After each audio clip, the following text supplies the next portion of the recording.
a symptom that we have outdated unconscious.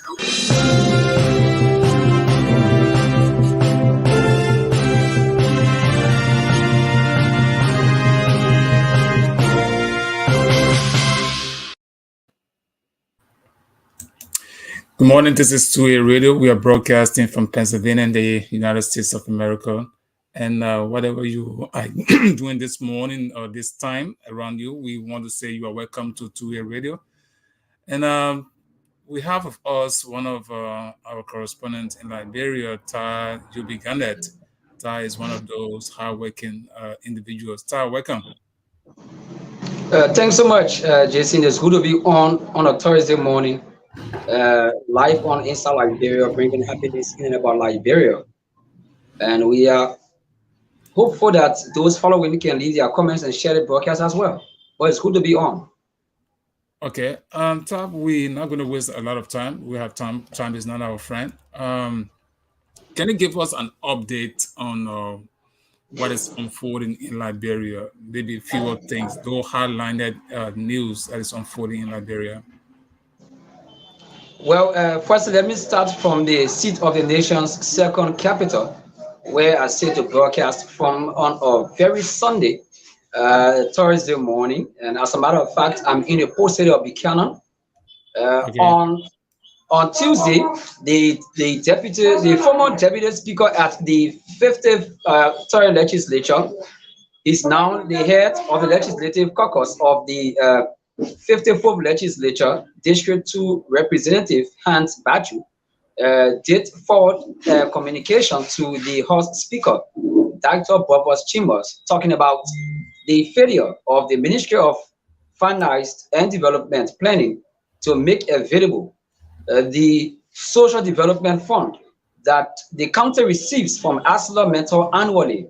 You may be aware that the government of Liberia and ArcelorMittal Liberia signed an MDA, that is a Mineral Development Agreement, and enshrined in said agreement is a commitment from the giant steel company, the ArcelorMittal, to provide $1 million United States annually to Grand Bassa County as part of its corporate social responsibility. And since June, the county was notified that said amount had been forwarded to the Ministry of Finance and Development Planning.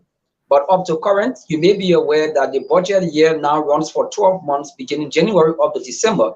And we are at the verge of coming to the end of this budget year. But unfortunately, Grand Bassa County is yet to receive the amount given to the government of Liberia through ArcelorMittal to the Ministry of Finance and Development Planning. So that is where we are currently. The communication was forwarded, and at about now, because an hour ago, the House summoned the Minister of Finance and his financial workers to ensure that they gave justifiable reasons why up to current, Grand Bassa County has not received her fair share of what ArcelorMittal has distributed as its social corporate responsibilities to 3 counties it operates in Liberia, namely Nimba, Bong, and Grand Bassa counties respectively. So at about this morning, they are currently being summoned, and they are currently in the chambers of the Honorable House of Representatives to answer to these questions enshrined in the communication forwarded by District 2 Representative, former Deputy Speaker of the 53rd Legislature, Honorable Hans Baju. I think the U.S. ambassador recently spoke about this ArcelorMittal deal, and he's frowning that delaying the ratification of this agreement may just be a problem for investment in that country. So I'm wondering what is the position right now as to the legislature. Are they saying they're not going to ratify this ArcelorMittal agreement, or because Liberians will have to depend on these kind of investment? So have they identified issue really to which they don't want to ratify this agreement, or what is it like? What can you say that is the holder of this whole ArcelorMittal deal? Well, quite honestly, I wish to really expand on the extension of the MDA by ArcelorMittal Liberia, but as it stands, the amount that is currently being withheld by the Ministry of Finance for some unjustifiable reasons yet, that amount was enshrined in a previous agreement prior to the ongoing ratification exercise. Okay, so I mean, we will keep it right there because I think this is a big argument. This is a big deal. The U.S. Ambassador himself has started to speak about this issue, and I think it's because of his love for Liberia that he's hoping that the government of Liberia will do all that they can, to ratify this agreement. And the management of ArcelorMittal, I don't know. I mean, maybe they might just be frustrated with the kind of back and forth movement. I think the ArcelorMittal deal has been on for months, so we will keep following that development and see what the government can say. Maybe if we have an opportunity, the Lands and Mines Committee within the House or both houses, we probably have to try to see whether we can reach to any of them to be able to give us some, real feedback as to what is the holder of this agreement. If the government agreement cannot be ratified, I think they need to say it, and come up with a clear cut. If they just want to rely on the old agreement, that's an issue. But whatever the situation is, we will follow up on those issues that is unfolding as regards the ArcelorMittal deal. And let me just let me just expand on that a little bit, since it has already breathed out. Once that ratification is done, Grenada County will, instead of receiving $1 million United States dollars, will be receiving up to $1.5 million. But as it stands currently, the $1 million in the pipeline that the Ministry of Finance is yet to transfer to Grenada County's account is part of the previous agreement that was signed by ArcelorMittal and the government of Liberia. It in no way affects the pending ratification exercise. Okay, so if you say it doesn't affect the ratification process, is there any assurance that this agreement going to be ratified? Well, what is quite more interesting is the fact that during the tenure of Madam Ellen Johnson said if there was something named and styled County Development Fund, and they have the Social Development Fund. The County Development Fund comes from the government of Liberia to effectuate projects within separate counties across the country. But for the past years now, many of the counties across Liberia have not been able to benefit from the CDF, that is the County Development Fund. And so the caucus of Basel, they are making this outcry to the Ministry of Finance and Development Planning to give their Social Development Fund, because as it stands, this is the only money that the county solely depends on after a county council sitting to effectuate projects within the county. So this amount is long overdue. It is given to the county annually. So this amount of $1 million United States dollars have been in the pipeline before this ratification exercise. That's what I want to make clear. Okay, I think we will hold on that issue because I think there's a lot of things that we probably don't know. And the County Development Fund is actually a budgetary appropriation to ArcelorMittal. What ArcelorMittal deal is being, the ratification process is being stopped because of some benefit that the people of Grand Bassa are demanding. So if that is the situation, we think every company that enter an agreement, when the agreement is ratified, the people representatives are those in the Senate and the House of Representatives. So when they conclude a deal like ratify an agreement, if let's assume that it did not take into interest, some benefit that or some percentage of social, benefit that's supposed to go to the people, that cannot be a situation that a company, ArcelorMittal, should be responsible for.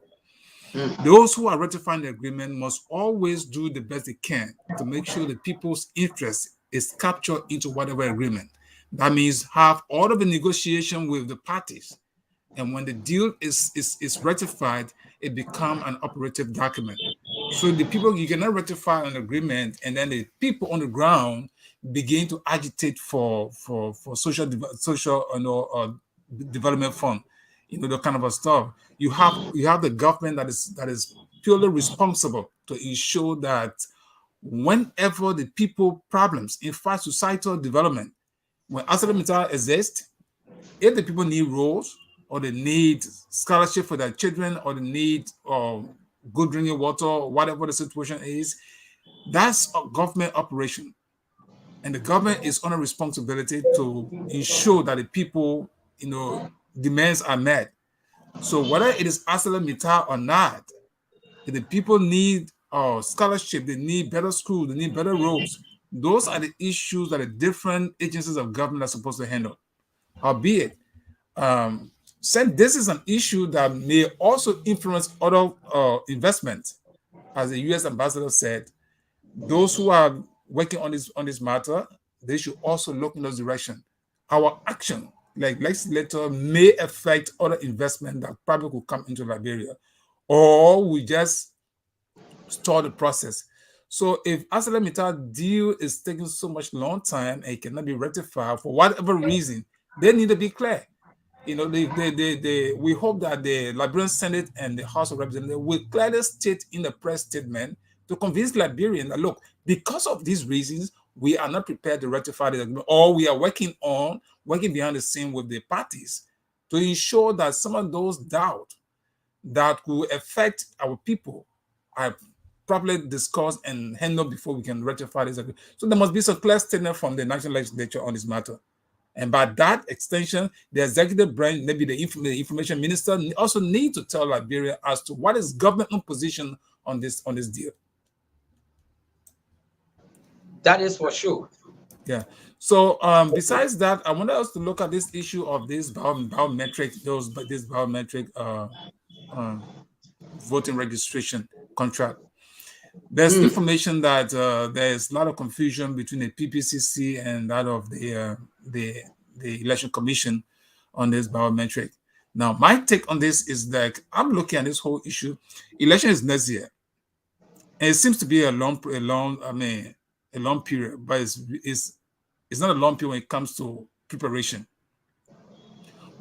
Do you have an idea what is really the situation between the PPCC and the National Election Commission on the biometric? In fact, is Liberia ready for biometric, of voting? Some of you that are on the ground, what are politicians saying? Those who are participating in the political preparation process, political parties, what are they saying? Are they having meeting? Are the political parties meeting to say, well, this biometric, they take a position? People in politics in Liberia is a little different these days. Political parties should be having a joint meeting to discuss this kind of a problem. Biometric voting is something that will be new if and only if it's allowed. So people are making negotiations as to whether they should have this. In fact, there's a contract arrangement that's ongoing.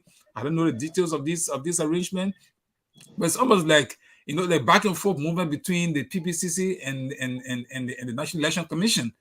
Now, when seems to be a problem, I would want to look at the political parties, major political parties that are also preparing for elections. What are they saying? Are they in favor of, because the voice of, a collective voice of political parties to whether or not they will accept biometric elections, whether they are prepared, whether Liberia is prepared for biometric elections, that's an issue. Now, if they all sit in there and the issue is only between the National Election Commission and the PPCC, even the National Legislature, what are they saying? Are they all into this? Are they studying the pro and con and get to know, okay, this will delay our election? Because guess what? Somebody was telling me last night that, and that would be something maybe I just find it because elections, that the censors, people want to borrow laptops from Ghana to do the census in Liberia. When we hear all those things, it just sounds like Liberia is not prepared for a lot of things. You on the ground, what are you hearing about this biometric, and maybe by extension any of those issues that concern elections in Liberia? Well, we may be informed by now that the head of the election body in Liberia, the National Elections Commission, Madam Deviator Brown Lasana, was held to the truth when issues were raised, and she was summoned by the legislature to answer to some of those questions, like awarding contracts Right. on the basis of conflict of interest, which also violates the Public Procurement and Concession Commission's law of Liberia. And so this has been a long haul. It was resolved the earlier part of this year, but she was summoned. And the PPCC has guiding principles. The act establishing the PPCC has a threshold that once a government entity expenditure exceeds that threshold, Okay. it must meet the consent of the Public Procurement and Concession Commission. So aside this issue of awarding contracts for the biometric process that is underway, the PPCC has already had a reservation with the NEC because of the previous renovation work that was undertaken at that election house. And so this has been a long haul, and to some extent, it has been amicably resolved. But as it stands, credibility, when credibility is questioned, the trust and the reliability, it can also become questionable. So I think that is where we find the PPCC and that of the NEC. But as much as possible, there are procedures that must be followed. One, there must be a bidding process.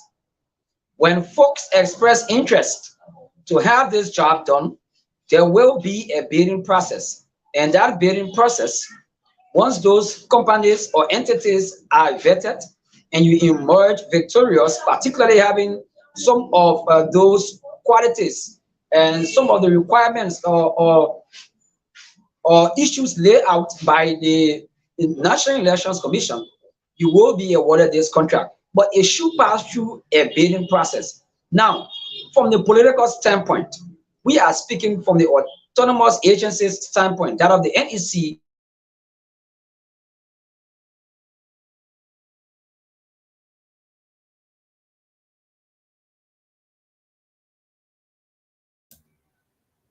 Are you there? And the PPCC to this biometric process owing to the fact that it is just the first time. But in this modern dispensation, there are many other countries, particularly developing countries across Africa, that have also subscribed to this issue of the biometric process. But do we have the system that can make this process workable? That is one of the toughest questions that have been asked by political pundits. We can use the latest ongoing census planning as a case study. The world is now moving to digitalization, but Liberia is still subscribing to the analog style of collecting data. So I will tell you for free, I challenged the process through an article that I published, and I said the process may not work in the time frame because Liberians are not prepared for this. It needs a serious training. It needs extensive awareness to be created so that people can have interest in the process. If people do not trust the process, people cannot subscribe to the process. So political pundits are now saying many Liberians do not trust the process, and if they should just make this process or a 4G process, it will have the propensity of seeing Liberia election becoming chaotic. Because people must understand what they are going for, they must understand what they have been served, and they must understand the purpose for receiving what they have been served. So that is where we stand currently, but we're using the latest as a case study. And that case study simply means that Liberia is subscribing to a digital style of election. Like what they want to do with the population and housing census, there must be extensive awareness, more training. More training should be done.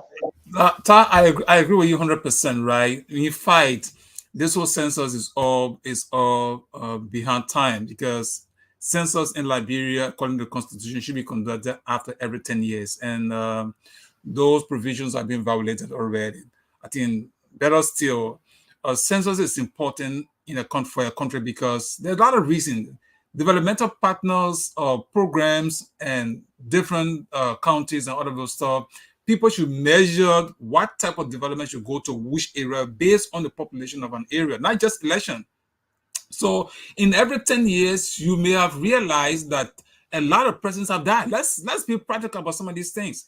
You know, in 10 years' time, there have been a lot of death, there have been a lot of growth, there have been a lot of problems. For example, if I ask somebody how many girls are in school right now in Liberia, you can get that information. How many children were born from within the last 10 years, you can't get those information. How many persons have reached voting age from the last 10 years, you're not going to do that. So just by not having census, it affects a lot of, there's a lot of problems within Liberia. So in this age and closer to elections, to see people still struggling with census and not even prepared, you know, the person who's giving the information last night, it's like it touched me.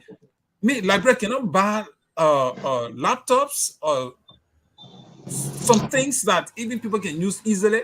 Why would you want Yeah, to use currently the country is being supplied by Ghana with tablets that these enumerators will be using. So you understand that we are not listen to me, prepared Ta. for Maybe it. you had to verify. Ta, hello. You had to verify this because I'm understanding now that they bought laptops for the census process. I'm told, and if, that's what I want you to make clear for our listeners, that they are borrowing those laptops. Is that correct? Is the Sure. government of Liberia borrowing those laptops from Ghana for the purposes of census? Obviously. Now, if that information is true, then I've had serious problem with the Liberian government.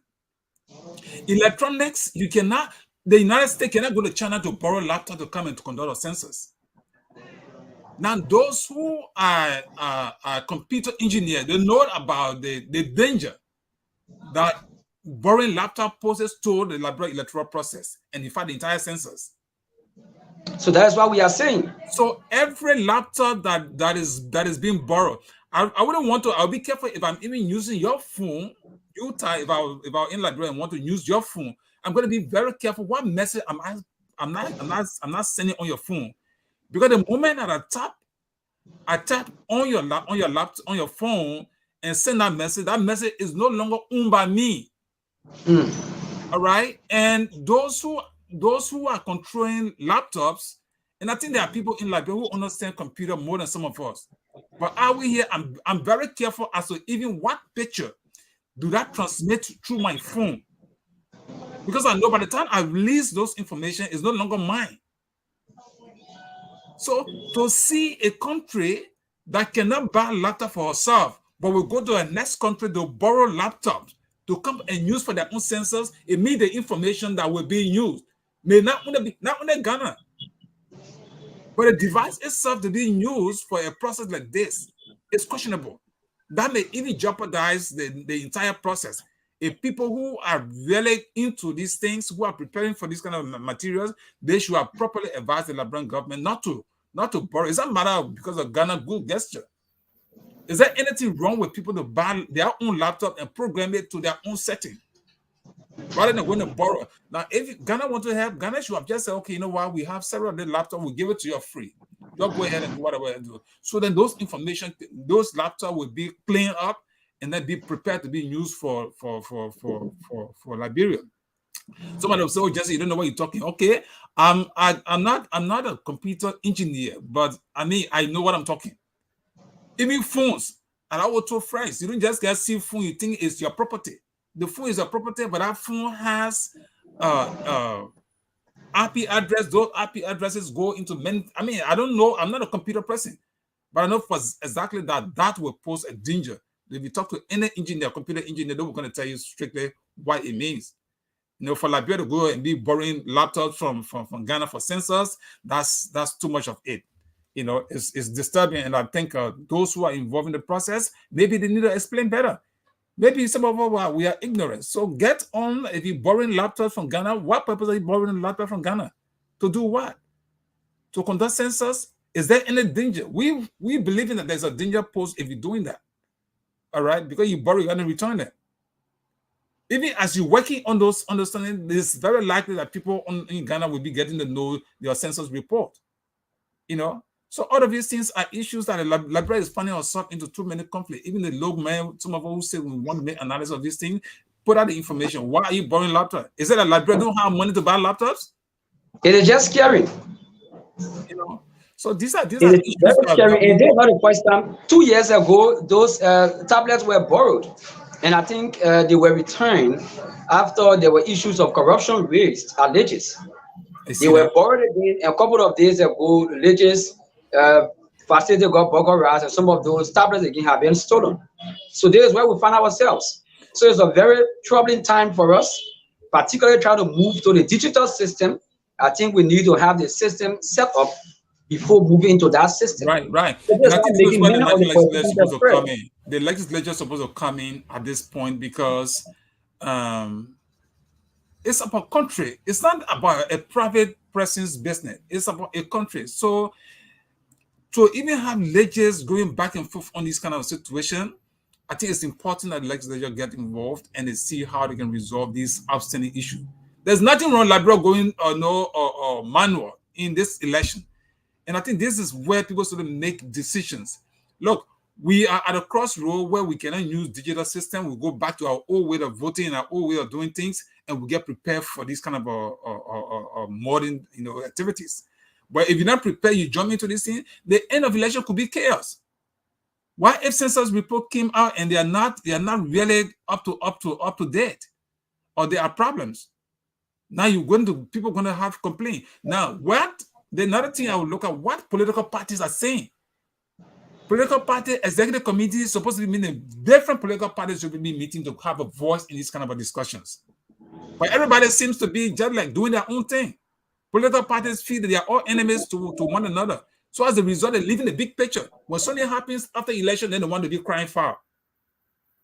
When they should be part of this discussion now. What is the biometric? What can we benefit from it? Are we ready as a country to have biometric election? If not, political party will come up with a statement, a joint statement. They say, look, Liberia, look, we will have a manual election. We propose as political party. Then the National Election Commission also will have a good ground to say, well, we will table the biometric issue and just go by manual. Prepare Liberians to conduct election and then have a result. Why are you doing that? The next problem, immediately after election, the result is announced, the next president is seated, then you begin to prepare for this kind of a biometric process. Other than that, December is almost here. Next year, people should be talking about, you can't be having this discussion when people are having a massive electoral campaign. You're just going to have chaos. Because, again, we don't know, because somebody will say, oh, election is not free and fair because we are tampered with biometric process, or the census were tampered with. This is the time to discuss those things instead of blaming people tomorrow. That's what we're thinking about. And we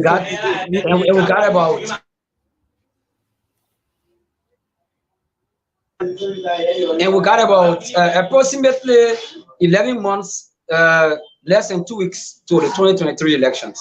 You're right. So it is scary. But I listen to a few politicians on their own, not on the basis of political party. I listen to Representative Richard Kuhn. He raised alarm about the census process. He talked about people sitting in aptitude test. They've passed, they've been qualified, but they are now trying to make it all a partisan issue where citizens are being forced to be a part of the team. So you will find protestations all across the country. Even prior to the training workshop, there were protests all across Liberia in separate counties. And the recent one that I witnessed vis-a-vis Frenchman says was in Grand Bassa County, wherein I have recordings in my possession. You had facilitators calling those EAs one by one and asking them, how much will I get when you receive your money? So if the process is made by fraud and corruption, you cannot trust the process. Because trust what? Even the workshop they held, there should have been a little amount given to those EAs or SAs as padam or compensation or transportation or what have you. Said amount has not been given. Following the postponement of the census by the lower house, said amount has not been given. So it's also a challenge. They were not fed. They sat in their separate centers from 8 in the morning up to 4 p.m. That would be Wow. approximately 8 hours. They were not fair at all. So it's an embarrassing situation because anything that is not done properly is not done at all.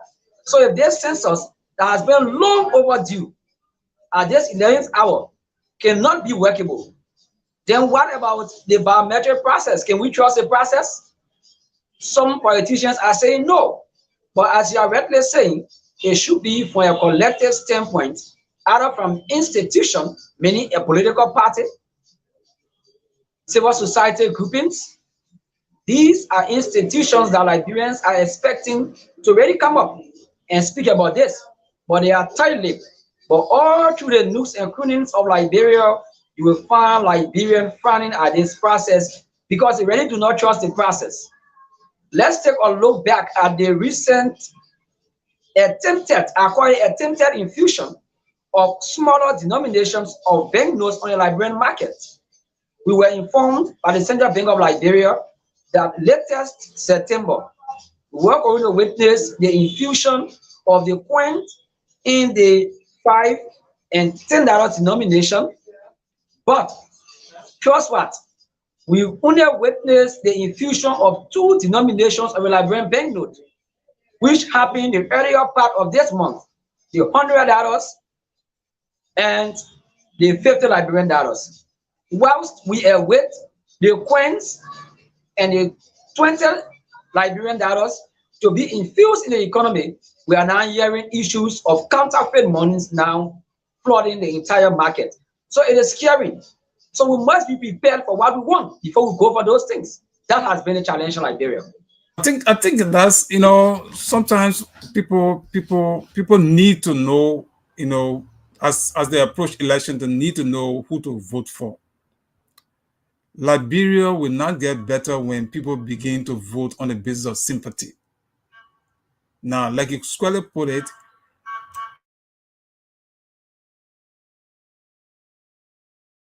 monetary transactions like, netting of coin and banknotes being in circulations, how much money is there, how much money going to be in circulation. These things should be, the voice of the people should be heard from the legislative branch of government. So if and only if money was the authorized money to be produced, and there is money produced and money is already in the country, the money going on the market should not be an executive decision where they can do it at will at any time. The main reason why the money was produced or they authorized the making of money, it was because the people had problems, and so they wanted to resolve those problems. So how much money was authorized to be netted? I mean, you cannot get the money in the country and you put it out at will. The common people, some people don't even get $100 per day. Somebody needs just $10. They don't have it. Maybe somebody did, somebody want to share some $10 with somebody. Now you don't have $10 denomination. Maybe, let's say for example, just as in Liberia, I have $100 in my pocket, and somebody, I've met a friend who needs at least $10. All right, but I don't have change, and I can't take it $100 and give it to this person. So by that, just that transaction alone, the government of Liberia has denied that person an opportunity for me to share $10 with that person. So the money is only being denominated, $100 denominated, being put on the market. It's just for the big guys. It's for them, for their own transactions. And these are the wrong. And Liberians themselves, especially political parties and legislators, other state actors, when they are not speaking, these people feel they can do anything anytime. But if there were continuous, statements from civil society organizations, even media institutions, and market women, and all of those people speaking about these things, the central bank will not be delaying and want to say, well, we're only putting out $100 bank notes. Why did he produce the money? Why did he make the money? At the end of the day, the people sit in the place and don't have the needed money to transact them, to come out to have common transactions. And I think this is an issue that should get concerned to those who are representing the people. It doesn't all go well for the country when you have people still struggling. You don't have people don't even have work. There's no employment, but yet the low dollars that you have, they're supposed to have to transact business with one another, even interact with one another, is they are being denied. You know, I say deny because if you made the money is in Liberia, then you show nobody responsible. If you never had good features, good monetary policy in those kind of decisions, all of the counterfeit that we're hearing about is because of poor preparation. How did the people even get to know these things before while you're preparing? And some of those things are very government officials that are involved in it. So the government will have to do thorough investigation and forget sympathy. If somebody is involved in transacting with counterfeit, that person should be penalized unto the serious. I mean, and this is where legislators supposed to put their feet down. But some of them are almost like in the legislature and also speaking for the executive. All right. How did they get any counterfeit of these dollars, of this money? It's not issues. You know. So it's just unfortunate, and that's why we say to our legislators that no matter what happens, everything that comes from the executive and has a negative reflection on the people, they too must be held liable because they have this oversight responsibility. And within our constitution, it is enshrined that the legislature has the power to make a resolution that will call for the printing of new banknotes and the infusion of new banknotes on the market. But since this was signed between the legislature and the Central Bank of Liberia, they've all been tight-lipped, or we are watching them because they just resumed the third sitting of the 54th legislature, and we are opting that they will look into this as well because it is something that is troubling, it is scaring, and we cannot run a country on a basis of I'm afraid to voice this out before I be the lone voice crying in the wilderness.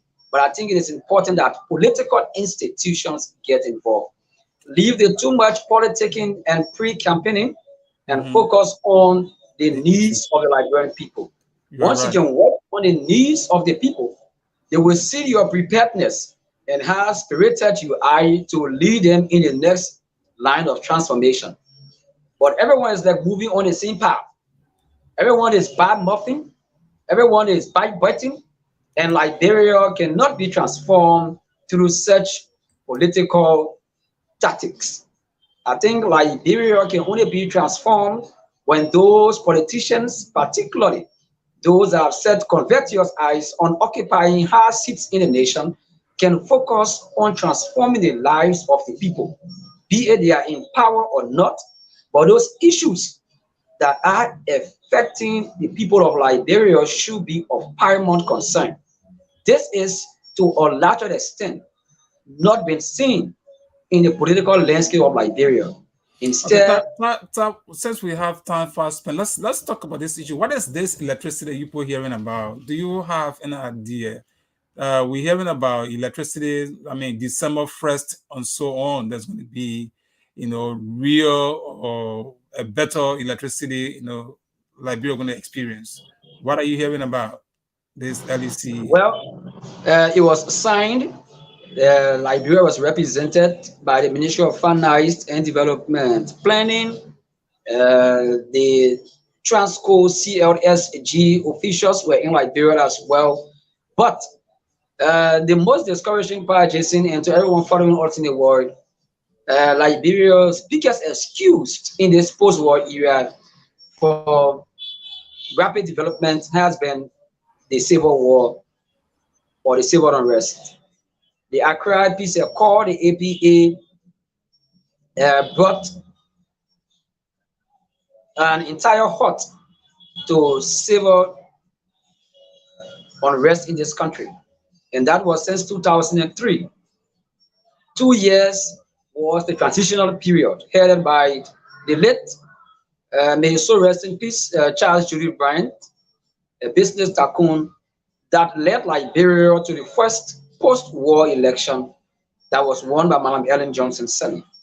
So since 2006 up to current, Liberia cannot justify why we do not have stable current in this country. I want to be frank and fair with this statement. You're right. Liberia can in no way justify why we do not have stable current in this country. The much talk about my coffee down in White Plains was rehabilitated. There were suggestions of reconstruction works. But according to the government of Liberia by Madam Ellen Johnson Sirleaf, Liberians were informed that the only place that could house a hydro in Liberia was the McCoffey Dam. And so the way forward was to carry on rehabilitation works. And the amount spent to rehabilitate that dam, if you just add 2 million on said amount, it will give you a brand new dam, like what was constructed in neighboring Sierra Leone.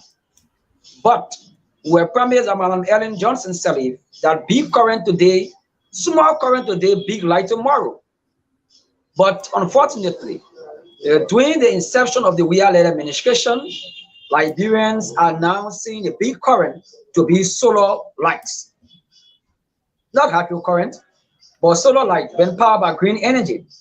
And so we found Liberians in this modern era celebrating for solar lights across the country because they've not been able to see lights or solar lights or street lights for more than 7 to 8 decades. Some of them since 1847. They've not been fortunate. So you see how disappointing it is. But we were all opting that Liberia could have continued on with the cross-border current that started the Madam Ellen Johnson Sirleaf time. That currently we have counties like Grand Julian benefiting from. We have Nima County benefiting from that current. We had Maryland as well. And since August of last year, a power station was constructed in Grand Bassa County, Buchanan City specifically. Were informed by the superintendent that by this time of this year, we were seeing the distribution of the current or the planting of light posts to have homes receive currents. To our utmost surprise, Liberia is now going into a new memorandum of understanding. So that means, as I said from the onset, we always go into what we are not prepared for. And for a country to be developed, it is not solely based on blasphemism. It's based on being real. It's based on being serious. It's based on being objective. Right. So I think objectivity is one of the issues that is keeping Liberia from progressing. So you find Liberia retrogressing, where now we are crying on Liberia having our own dime. It is unfortunate that in this modern dispensation, we are now running out. We cannot question that. It has been signed already. We are only opting to see its realization. But I don't think it is welcoming. But a man that is down, fear no fall. So I think we've already gone for that. So we look to see what will be desirable outcomes, honestly. Let's listen to this clip, all right? I think this is about Madam Sirleaf, some $353 million that was put into the hydro. And for me, my concern about this electricity project, honestly, I feel the government and those who are going through the arrangement are not being very honest with Liberia. Because my little reading about the SG, the Cote d'Ivoire, Liberia, Sierra Leone, and Guinea project is all about, it's a 3-year program, right? It's a 3-year program. I haven't read the agreement. I don't know much about the agreement, and they're not saying how much money the Liberian government is going to spend, but that project is a 3-year project. After that, it could be renewed. That's the basic information I get about this project.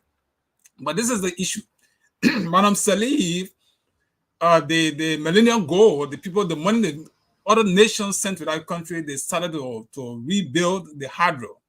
And a lot was done on the hydro, to the point where Madam Sirleaf is on record to have said that by December 2017, that hydro would have been completed and would have supplied electricity to Liberia.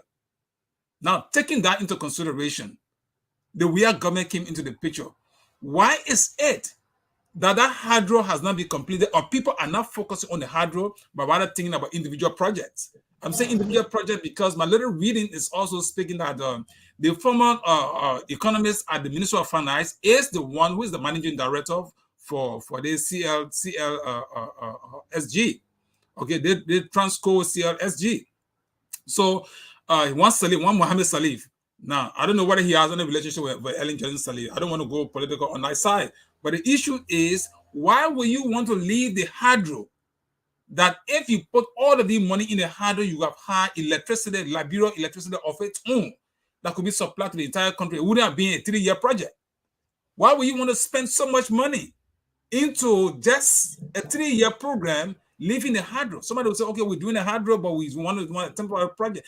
Temporarily, Liberia used to darkness already. The airport of Liberia have been in darkness for years with all of these projects. So why don't you complete the hydro? Tell Liberian in understand that, look, we don't want to borrow electricity for Africans. We want to do our own hydro. Now, somebody, like I was talking to a good friend, a senior brother of mine last night. He said the poor general serious. He said in Maryland there is a waterfall in Maryland, I think out of River G and Bon County, and even the very simple river that the hydro is sitting on. He said Liberia get the resources, they can do anything they want to do. But Liberian people doing it because of some other percentage arrangement or some kind of a private arrangement. You know, so when Liberians are living in a dyke poor situation, people should be honest with the country. Nobody is saying right now, even the electricity that is in Maryland County, I'm told you can't say bringing electricity to Liberia, you pass over Butuo, you pass over those towns that are just next to the Africans. You're taking electricity from there.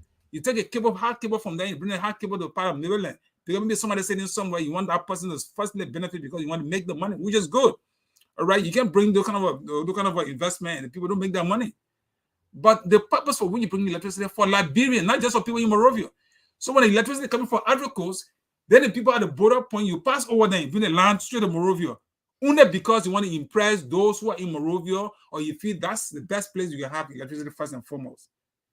But you know, it's quite unfortunate. We just term that as wasteful spending, and I think Liberians need to revert because quite frankly, the same thing is happening across the country. You will find the government of Liberia busy working on feeder roads, and just a year after those roads become deployable and there is absolutely no movement. So just term that as wasteful spending. Because they will tell you that once it is dry season, the greatest excuse will be the hydro cannot produce the megawatts of current needed to supply it, not even the capital, but portion of the capital. So when it is raining cat and dog still, we cannot still have current. So it is scaring, and it tells you that the hydro has to be forgotten about, except we can find an alternative means of power. And I think that is what the Liberian government has subscribed to. Okay, let's see. I wanted to play this clip. I hope it'll be loud. Like just a short clip. Let me see. Let's see what we can listen to it.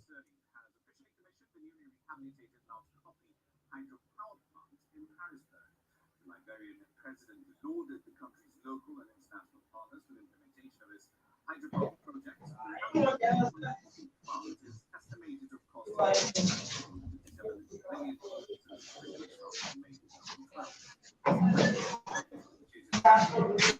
It was partly funded by them and incorporated with friendly governments and institutions, including the Millennium Challenge Corporation of the United States, the European Investment Bank, as well as the government of Norway and Germany.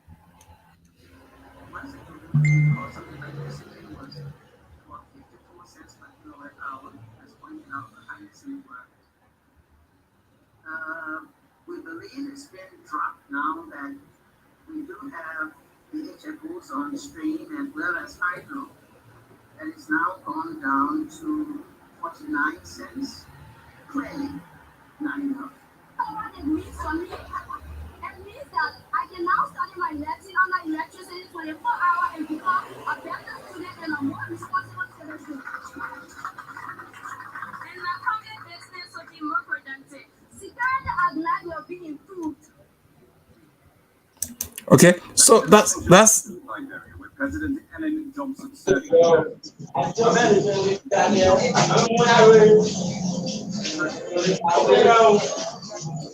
okay. So you heard the impression, right? The look good. They say I can now study my lessons 24 hours current. That impression, that effort, let me call it impression in some sense, and an effort from Madame Sirleaf, whatever they came from, with whatever rebuilding process. They started with the hydro. There's nothing that's stopping the Georgia government to complete that hydro. Now, Ellen Johnson Sirleaf said, I think how many trillion out of 8 trillion of the lighter one or two of them. In the other one, they said it would have been completed the following year. That was 2017.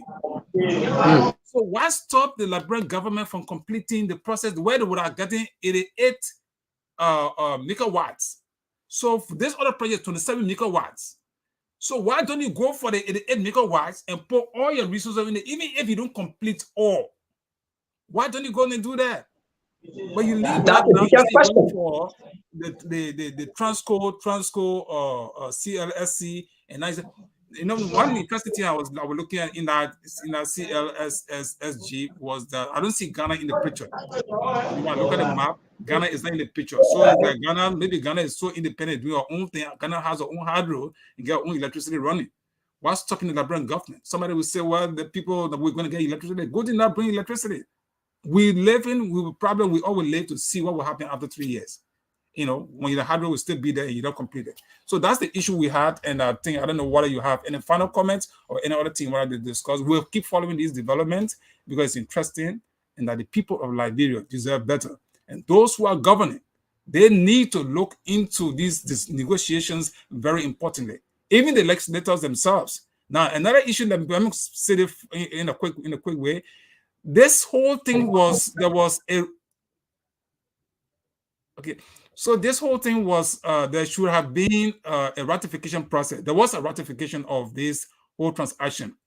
So right now, whatever the situation is, we're looking up to the government, you know, the legislators to also do the best they can to revisit this arrangement, this information that are coming out of Liberia, so that people will know exactly where they are, what are the problems, what are the future of whatever negotiation. Now, we don't have all of the information, so we just discuss these things and we compare and contrast. Okay, you look at the hydro and look at this arrangement. Which one will you go for as a Liberian? Or which one do you think the LEC should go for as a Liberian? Why not LEC? Why Transco? Why do you want to even go to Transco? You say LEC is just going to be one of those utility companies that will be on the board of this Transco. Why don't you have LEC that would have just entered the transaction? Now, I know that this is an auxiliary of the power project.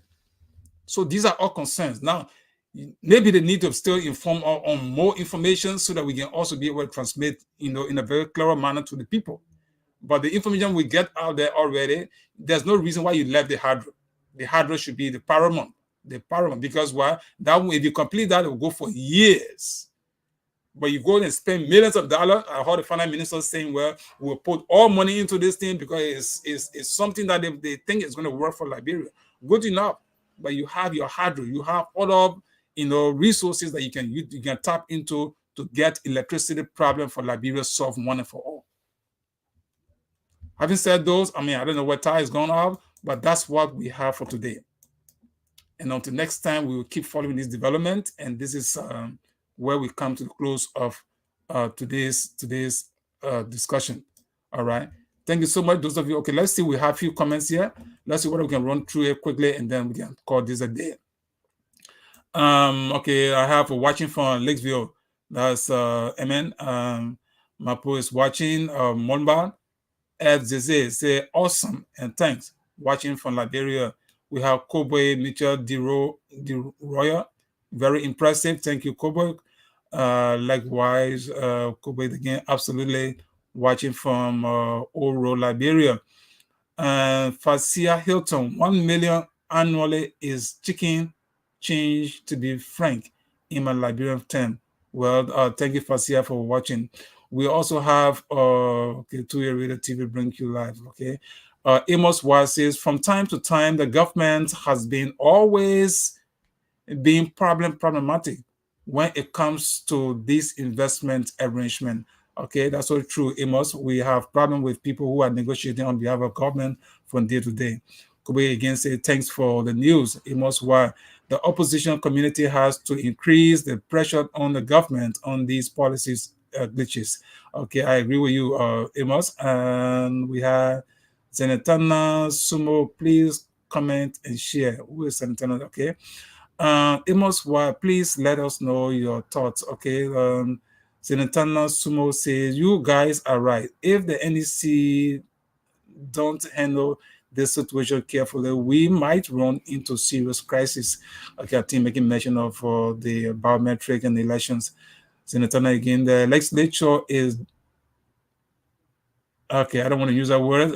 The saying the legislature is very weak, and okay, we see that. Senator Sumo says, yeah, Amos, you are correct.